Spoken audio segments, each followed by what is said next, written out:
নবী করিম সাল্লাল্লাহু আলাইহি ওয়াসাল্লাম তিনি তিনটি জিনিসকে খুব বেশি ভালোবাসতেন। তিনটি জিনিস তার কাছে খুব বেশি প্রিয় ছিল, আপনারা অনেকে হাদিসটি জানেন। তার একটি ছিল সুগন্ধি, তিনি পারফিউম আতর খুব পছন্দ করতেন। আরেকটি ছিল সালাত নামাজ, এটি তার চক্ষু শীতলতার কারণ ছিল, তার অনেক ভালো লাগতো নামাজ আদায় করতে। আরেকটি ছিল নারী। এখানে নারী প্রিয়র অর্থ হলো বাবা এবং মায়ের মধ্যে নবী সাল্লাল্লাহু আলাইহি ওয়াসাল্লাম বাবার চাইতে মাকে বেশি প্রায়োরিটি দিতেন।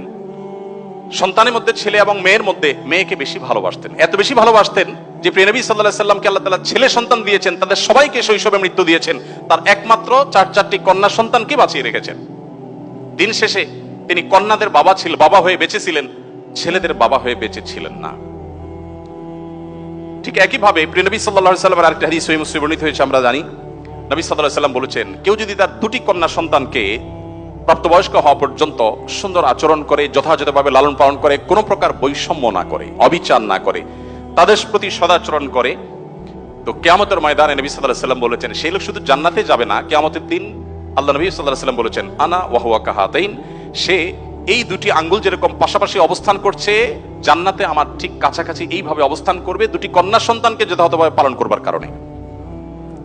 আমি জানি না আপনারা নিশ্চয়ই অনেকে অনেক হাদিস পড়ে থাকবেন, আপনারা এমন কোন হাদিস পেয়েছেন কিনা যে 1 ডজন ছেলে সন্তান লালন পালন করলে এইরকম কোন ফজিলত এর কথা কোথাও বলা হয়েছে? আপনারা দেখেছেন এরকম কোন হাদিস? আমি অন্তত পাই নাই যে 1 ডজন ছেলে লালন পালন করেছে কোনো মা বাবা, তার বিনিময়ে তাদেরকে নবী সাল্লাল্লাহু আলাইহি ওয়াসাল্লাম বলেছে যে 12টা যেহেতু করেছে, দুইটা মেয়ের বিপরীতে 12টা ছেলে করেছে, একটা পুরস্কার হোক না, এরকম কোন পুরস্কারের কথা আমার জানা নেই। এরপরে যখন এক শ্রেণীর মানুষ বলে যে ইসলাম নারীদেরকে ঠকিয়েছে, তখন তাদের ব্যাপারে কি বলা যায় সেটা আপনারা ঠিক করবেন।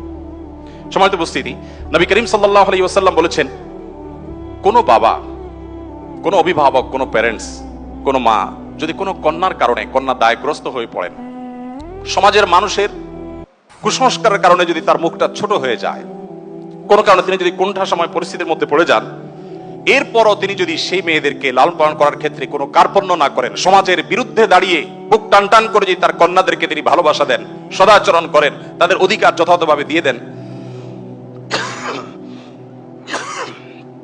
দুঃখিত, তাহলে সেক্ষেত্রে নবী সাল্লাল্লাহু আলাইহি ওয়াসাল্লাম বলেছেন এই কন্যাদের প্রতি সদাচরণ করবার কারণে জাহান্নাম থেকে মুক্তির কারণ হবে কিয়ামতের ময়দানে ওই ব্যক্তির জন্য। এটি নবী সাল্লাল্লাহু আলাইহি ওয়াসাল্লামের আরো বহু হাদিস আছে, আমি আর সেদিকে যাব না, শুধুমাত্র একটি হাদিস বলে শেষ করব। সেটা হলো, আপনারা জানেন নবী করিম সাল্লাল্লাহু আলাইহি ওয়াসাল্লামকে জিজ্ঞাসা করা হলো, ইয়া রাসূলুল্লাহ মান আহাক্কুন নাসি বিহুসনি সুহবাতি, আমার সবচেয়ে ভালো আচরণ পাওয়ার অধিকারটা কার? নবীজি সাল্লাল্লাহু আলাইহি ওয়াসাল্লাম বলেছেন, উম্মাক, তুমি সবচেয়ে ভালো আচরণ করবে তোমার মায়ের। এরপর জিজ্ঞাসা করা হলো, হে আল্লাহর রাসূল তারপর? আপনারা জানেন হাদিসটি খুবই প্রসিদ্ধ হাদিস, তিনি বলেছেন তারপর তোমার মায়ের। জিজ্ঞাসা করা হলো তারপর, এরপরে বললেন তারপরও তোমার মায়ের। এরপর সাহাবী যখন জিজ্ঞাসা করলেন ইয়া রাসূলুল্লাহ তারপর, এরপর বললেন তোমার বাবা।